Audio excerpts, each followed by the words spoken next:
Hi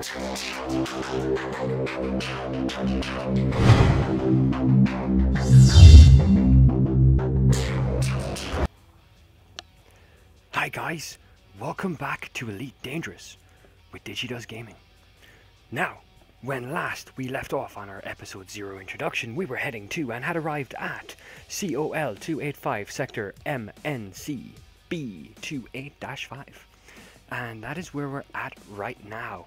That's what we're up to. We're out to explore the system. And I am so excited to get started. Look at this place. Would you look at this place? I mean, COL 285 Sector MN-C B28-5 is a poetic name, if anything, and what a poetic place. Look at that. Look at the galaxy, and it's all there for our taking. Exciting stuff. So let's get into it. So, we've just done a scan and seen that actually Commander KitFox has been here before. I've heard of this explorer. He's quite legendary. I'll fill you in on him in just a second. We've got a few planetary bodies here orbiting the sun. We better get scans on everything and get it all done as fast as possible. I'm in a hurry. So let's make my way here. As my surface scanner completes, let me tell you about Commander KitFox. He was well known around the Outer Bubble region for his courage. Now, while not the first to attempt an expedition in this general direction, I think he was the 605th, 604th, 605th. He did set a course against all advice, or at least that's what's said, with limited supplies, including 2 ham sandwiches, a can of tuna, a bag of crisps, or chips, I guess, depending on where in the world you are. And some say he also had a can of Fanta. Yeah, he was the son of Sir Walter KitFox, a man no stranger to the inner workings of spacefaring craft, having spent half his life working in the maintenance dock at Burnell Station, which is overlooking Venus, I believe, in the Sol system. And Sir Walter KitFox did bring young KitFox to work with him every second Tuesday to expand his knowledge in a trade it was hoped young KitFox would one day take up. Alright, so it's an icy planet. Looks like an icy planet. It's an ice world, guys. We found an ice world. But, Commander KitFox found it. With Commander KitFox, alas, it wasn't to be. He wasn't to follow in his father's footsteps. It does look like an ice world, too. So, ice worlds typically tend to be made up of between 60, 70, 80% ice, and the rest been rock, more or less. Yeah. Oh, KitFox, right. KitFox wasn't going to follow in his father's steps. He fell in love with the stars themselves from a very young age. And while Sir Walter KitFox took his son's appreciation of model craft as a sign of intense interest in the field, it was actually just the young lad's dreaming of one day being able to board such a vessel and take off into the stars. Now, we better explore this one too. We have a fine surface scanner aboard this vessel. KitFox himself, he needed to make a wage, right? So he volunteered more and more time assisting his father in the maintenance dock. When he wasn't working, he was saving and scavenging and slowly building what today is known as the donkey. Yes, you may have heard of the donkey before, but did you know it was Commander KitFox who built, outfitted, and sailed that bad boy? I bet you did not. What do we have here? We can explore, or we can ignore, and keep exploring. Okay, so the donkey, I believe I left off at the donkey. The donkey could be best described a little more than, I don't know, a shuttle. A shuttle's a good way. Now, this was a shuttle that was heavily reinforced to the point she was able to take a 2A FSD. A 2A on a shuttle. Can you picture that? Now, KitFox spent just under 10 years working on Donkey until he could wait no longer, and one day, while everyone was distracted watching yet another sunrise over Venus, God knows how many sunrises a day there's over Venus from a I guess, an orbiting platform. Nonetheless, he mounted Donkey and he set a course for the outer bubble, and off he went. Now, KitFox, apologies for butchering such a fine commander's name. He live blogged his adventures into the galactic net, I think is what it's referred to. Galactic net? Galactic intranets? He live blogged that for many years, until one day the transmission ceased. Now, some think that KitFox might have encountered some sort of alien life form and was eaten alive. Some think that Donkey simply wasn't space-worthy to begin with, and that she fell apart somewhere outside of the bubble. Personally, my theory is that he simply ran out of battery and he forgot his charger. It is truly an honor to be discovering for the first time a system KitFox has been through, and I do hope to one day uncover just what exactly happened to him all those years ago. And that's pretty much everything I know on Commander KitFox. Fine, gentlemen. It takes a great mind to craft together a craft like Donkey. And yeah, she did pretty much, if you've ever seen any pictures, go on the galactic net there. That's it. I'm calling it the galactic net. Go on the galactic net and Google Donkey. See what you get. Or better still, Google for that iconic scene. You need to Google mounting Donkey.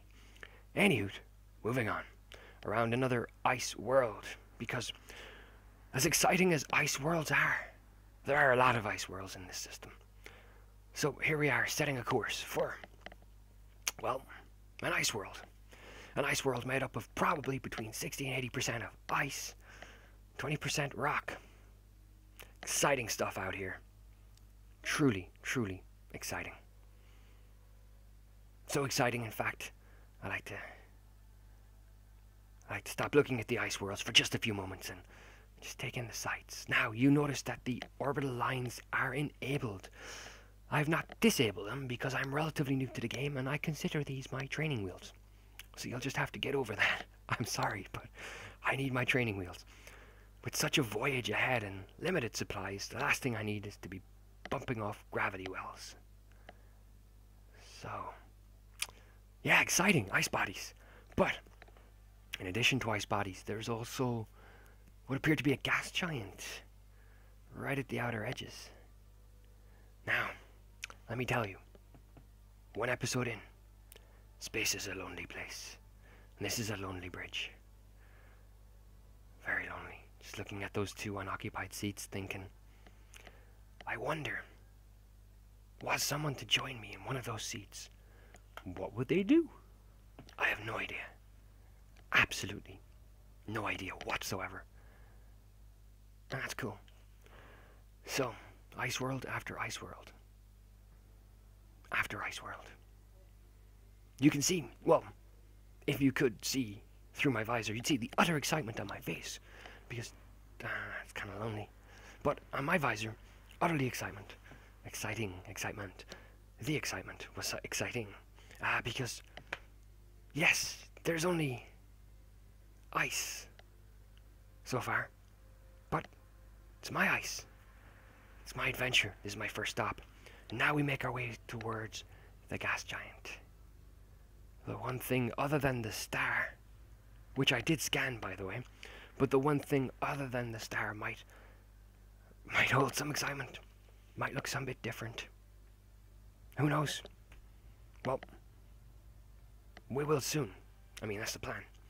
So, the Donager here is outputting some major thrust to get us there as quickly as possible, because as exciting as the system is, I am very much looking forward to not being here and to going to a different system. Just had a lot of ice. A lot of ice. A lot of ice. So, it'll be very, very nice to change the view here, to have a look at something just a little different. We're going to do a flyby. Our surface scanner thing is no doubt taking all sorts of readings as we approach, and I have lifted off the accelerator ever so slightly. If you can lift off an accelerator, I've throttled back, let's say, ever so slightly, so the scanner can do its work while we get a lovely, lovely view as we fly by the last planetary body in this system and get the hell out of here. Now my scanner does take time, so our approach is as it is. This will take a second. But nonetheless, well, I say a second, a minute or two perhaps, but nonetheless I'm sure the flyby will be worth it. A gas giant. I haven't seen one of those since Jupiter. God honest truth. As I said, I've not been in the world of Elite Dangerous a very long time. And here I am, with the Doniger, out in the vastness of space, approaching another gas giant. I wonder will it have, like, the red spot, these 100-year raging storm the size of one Earth. That would be interesting. Indeed. Finding it hard to fill the time here between the void. But we're approaching now. It's starting to take shape. It's spherical in shape. Obviously. Naturally. Both apply. In every sense of the word. Alright. There's not much color to her. I guess we are being spoiled by that beautiful, beautiful blue on the Doniger. Okay. Getting a little tense now, a little exciting. Hoping that the trajectory that I've set doesn't crash me into the goddamn planet. That's why we're making a little adjustment here. And for a good look at a flyby, those two appear to be storms. Those two appear to be beautiful storm systems. Look at that. Look at it. There's many. Oh, I was thinking, well, they're not red, sure, but they're storm systems and they are massive. Massive, I tell you. They've got to be 1 or 2 Earth masses apiece. Wow. That's crazy. That is absolutely stunning. A spectacular view, if ever a spectacular view was to be sought. And I guess that kind of makes it worth coming here to COL 285 sector MN-C B28-5. Yeah, it was worth the trip. My first gas giant on my exploration. Totally worth it. And now I sit and ponder. What kind of data we picked up? Well, our gravity is about 7 times that of Earth. That's interesting. Very interesting. Some very interesting data here, I must say. I'm sure the scientists will rip this apart. The atmosphere, of course, is containing 73% hydrogen, and the rest is helium. Surface temperature is about 153 Kelvin, I believe. And it's just over 57 Earth masses. So quite the system, quite the planet. Alright, so to name this system, I'm going to give every system a name. And I'm calling this one NBI 1. NBI-1. That's my own personal designation. NBI, of course, standing for nothing but ice. A system I don't intend on returning to. So, we plot our next course.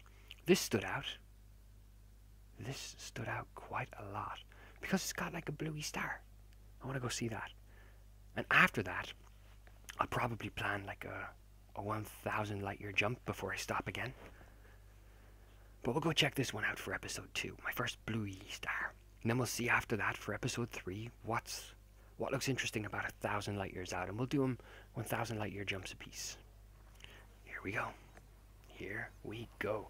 On our way to HR 6906. It's exciting.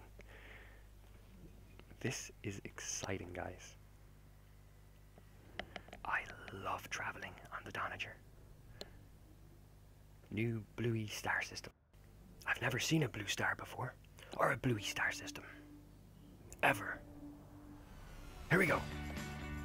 Ladies and gentlemen, welcome to HR6906, the destination for episode 2. What, if anything, is in this star system with this amazing looking star? And has it been discovered? Has it been discovered? Has our friend been by? Has our friend been by? Who knows? Who knows? Let's find out next episode, guys. Until then, thank you so much for tuning in. If you liked the video, please do click the like button. Hit that subscribe button so you're around for episode 2.